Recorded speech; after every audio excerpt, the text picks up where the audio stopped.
ऐसी जानवर थी जिसने इस दुनिया से पहली बार के लिए स्पेस ट्रैवल किया था? तो उसका जवाब एक ही आता है और वो है लाइका। हालांकि और भी कई लिविंग स्पीसीज थे, जैसे कुछ मक्खी या ईयरपैड्स जो लाइका से पहले स्पेस मिशन कर चुके थे। इसके अलावा एक और बंदर था जिसका नाम था एल्बर्ट वन, जिसने लाइका से पहले 1948 में एक सब ऑर्बिटल फ्लाइट में हिस्सा लिया था, जिसे पूरी तरह से स्पेस मिशन कहा नहीं जा सकता था। इसीलिए लाइका को स्पेस मिशन करने वाली पहली जानवर के नाम से आज हम जानते हैं। लाइका के बारे में सुनकर ही हमें प्राउड फील होता है, क्योंकि वो दुनिया के सारे जानवर में ऐसी पहली जानवर थी जिसने एक लंबी स्पेस मिशन करी थी। लेकिन क्या सच में लाइका के खुश नसीब डॉग थी, जैसा हम पिक्चर्स में देखते हैं, या फिर न्यूज़ मैगजीन्स या स्कूल के किताबों में हमें दिखाया जाता है? तो सच्चाई क्या है, आज हम इस वीडियो में पता लगाएंगे। 9 से पहले इंसानों को स्पेस मिशन के लिए धरती से बाहर भेजना तब के टाइम के साइंटिस्टों के लिए काफ़ी चुनौती भरा काम था। स्पेस मिशन में इंसान सर्वाइव कर पाएगा या नहीं, ये जानने के लिए अलग अलग प्रजाति के जानवरों को स्पेस में भेजा जाता था। साल 1957 मॉस्को, जो कि रशिया में स्थित। इस समय मॉस्को के सड़कों पर लाइका एक मामूली आवारा कुत्ते की तरह घूम रही थी और इस समय इसकी उम्र थी 3 साल। तब उसे क्या मालूम था कि वो इंसानी इतिहास में पहली डॉग होगी जो स्पेस मिशन पर जाएगी। और इसी बीच सोवियत स्पेस प्रोग्राम के सहारे दुनिया का पहला स्पेस सैटेलाइट स्पुतनिक 1 को सक्सेसफुली लॉन्च कर दिया गया था। लेकिन स्पुतनिक 1 में कोई भी जीवित प्राणी नहीं था। इसीलिए वहां के साइंटिस्टों ने सोचा कि क्यों ना इस बार किसी जिंदा बड़े जीव को स्पेस मिशन में भेजा जाए। लेकिन शायद ये रशियन साइंटिस्ट इस दूसरे स्पेस मिशन को काफ़ी जल्दी में करना चाहते थे, तो इसीलिए लाइका के स्पेसक्राफ्ट को बनाने के लिए सिर्फ 4 हफ्ते का समय मिला था, जिसका जुर्माना बाद में उस मासूम डॉग को भरना पड़ा था। इस स्पेसक्राफ्ट का नाम था स्पुतनिक 2, जिसे स्पेसलिए डॉग के लिए डिज़ाइन किया गया था। यही स्पेसक्राफ्ट में एक carbon dioxide absorber oxygen generator और जानवर को ठंडा रखने के लिए एक फ़ैन था। 7 दिन जिंदा रहने के लिए कुछ फूड्स और डॉग के स्टूल और यूरिन कलेक्ट करने के लिए एक बैग रखा गया था। स्पुतनिक 2 का कैबिन इतना छोटा था कि कैबिन के अंदर घूमने फिरने के लिए भी कोई जगह नहीं थी। तो इसी तरह से कूटनीतिकों को डिज़ाइन किया गया था, जो कि कुछ 28 दिनों में तैयार हुआ था। अब सिर्फ एक डॉग को ढूंढने की ही देरी थी।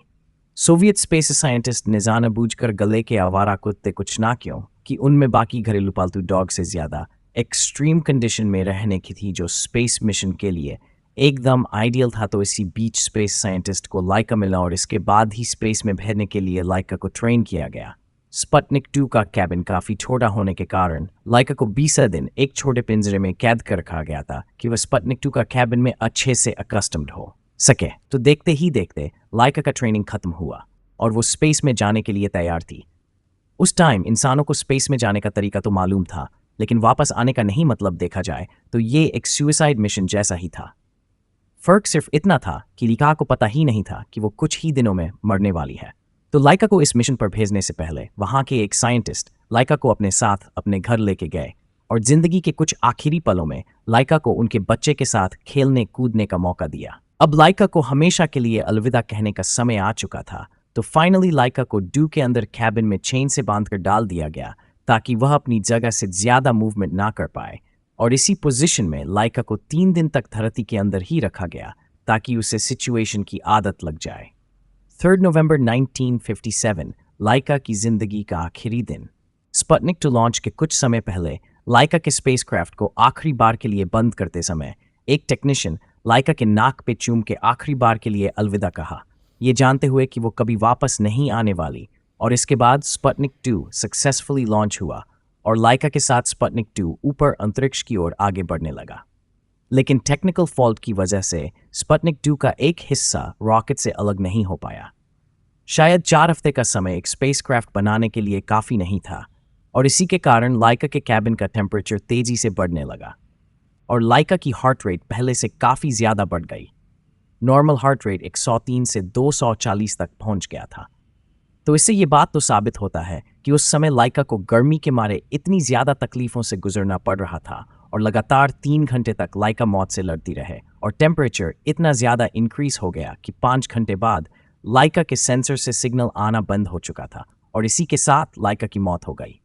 उसकी मौत के बाद उसी अवस्था में स्पुतनिक 2 122 दिन तक अंतरिक्ष में था और लगभग 2570 बार अर्थ को सराउंड करते हुए घूमने लगा और इसके बाद 14 अप्रैल 1958 में स्पुतनिक 2 धरती के एटमॉस्फेयर में एंटर करते ही मरी हुई लाइका के साथ जलकर खत्म हो गया। 2008 में रशिया की सरकार ने लाइका के सम्मान में एक मूर्तियां स्मारक बनाई थी। ये वही जगह था जहां पर लाइका को ट्रेनिंग दिया गया था। जैसा कि आप देख सकते हैं, एक रॉकेट के ऊपर डॉग खड़ी है जो कि है लाइका। हमें लाइका की इस महान बलिदान को कभी नहीं भूलना चाहिए।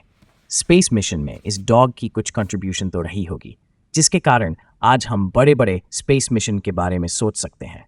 तो क्या साइंस के अपने फायदे और इंसानों के एडवांसमेंट और डेवलपमेंट के लिए इन जानवरों का बलिदान देना कि आपको सही लगता है? नीचे कमेंट करके बताना मत भूलना।